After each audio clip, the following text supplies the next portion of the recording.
राम रामेति रामेति रमे रामे मनोरमे सहस्त्रनाम ततुल्यम राम नाम वरानने। हेलो फ्रेंड्स, एक बार फिर से आप सबका स्वागत है रामायण के इस नए वीडियो के अंदर। दोस्तों, आज मार्केट के अंदर कई प्रकार के रामायण उपलब्ध है, जैसे कि वाल्मीकि कृत रामायण, तुलसीदास कृत रामचरितमानस, आनंद रामायण, हनुमंत रामायण, तरह तरह के रामायण आज मार्केट के अंदर उपलब्ध है। तो अब हमारे मन के अंदर यह कन्फ्यूज़न होता है, यह सवाल उठता है कि हमें कौन सी रामायण पढ़नी चाहिए। तो दोस्तों, हमें रामायण को पढ़ने से पहले रामायण का अर्थ समझना होगा कि रामायण का मतलब क्या होता है। रामायण की संधि विच्छेद करते हैं तो रामायण यानी राम अयन, अयन का मतलब होता है यात्रा, और रामायण का मतलब होता है कि राम के तरफ यात्रा शुरू करना।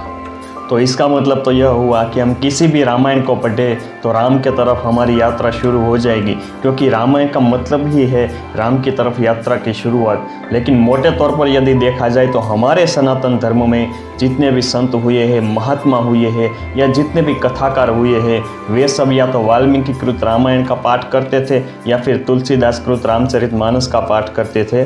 तो अब हमें देखना यह है कि वाल्मीकि कृत रामायण या फिर तुलसीदास कृत रामचरितमानस में क्या फ़र्क है।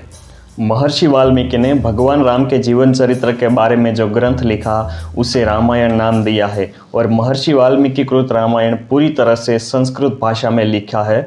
यदि हमें महर्षि वाल्मीकि की रामायण का पाठ करना है तो हमें संस्कृत भाषा आनी चाहिए, जबकि आज के आधुनिक युग में संस्कृत भाषा का हम बहुत ही कम उपयोग कर रहे हैं। इसलिए वाल्मीकि कृत रामायण का पाठ करना हमारे लिए बहुत कठिन हो रहा है। तो दूसरी ओर गोस्वामी तुलसीदास जी ने भी भगवान राम के जीवन चरित्र के बारे में जो ग्रंथ लिखा उसे नाम दिया रामचरितमानस। गोस्वामी तुलसीदास जी महाराज कोई और नहीं बल्कि स्वयं वाल्मीकि जी ही थे। वाल्मीकि जी ही दूसरे जन्म में तुलसीदास जी महाराज बनकर आए थे और उन्होंने रामचरितमानस का निर्माण किया। रामचरितमानस है वो संस्कृत भाषा में नहीं बल्कि प्रादेशिक भाषा में लिखा गया, क्योंकि तुलसीदास जी जानते थे कि संस्कृत भाषा है वो परम वंदनीय भाषा अवश्य है मगर बहुत कठिन है। इसलिए गोस्वामी तुलसीदास जी ने रामचरितमानस का संस्कृत में नहीं बल्कि प्रादेशिक भाषा में निर्माण किया, ताकि हर इंसान इसको समझ सके, इसका पाठ कर सके और अपनी राम के तरफ यात्रा शुरू कर सके।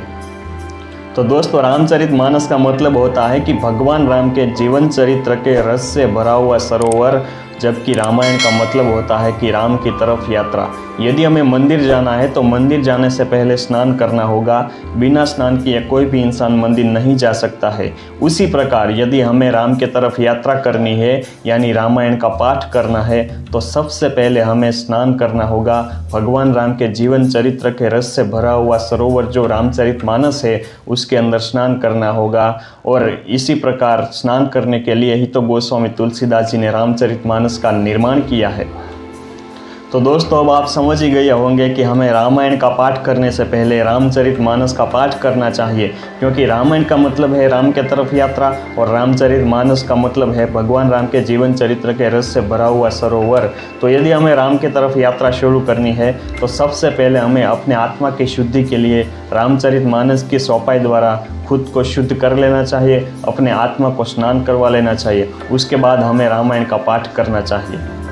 आज के दौर में हमारे सनातन धर्म में जितने भी कथाकार हैं, पूजनीय अनिरुद्धाचार्य जी महाराज, बागेश्वर धाम के पूजनीय पंडित धीरेन्द्र कृष्ण शास्त्री, पूज्य मोरारी बापू, ये सभी संत भी रामचरितमानस का ही पाठ करते हैं, रामचरितमानस की ही कथा करते हैं। इसलिए दोस्तों, आप भी अपने जीवन में रामचरितमानस का पाठ करने का संकल्प अवश्य लें। आपका जीवन भी अवश्य बदलेगा, अवश्य सफल बनेगा। दोस्तों, वीडियो को लाइक करें, शेयर करें, कमेंट में जय सिया राम लिखना ना भूलें, और इसी प्रकार रामायण के ऊपर लगातार वीडियो को देखने के लिए हमारे इस चैनल को सब्सक्राइब करें। श्री सीताराम आपको सफल बनाए, सुखी रखे, स्वस्थ रखे। फिर मिलेंगे अगले वीडियो में, तब तक के लिए धन्यवाद। जय सिया राम, जय सनातन धर्म।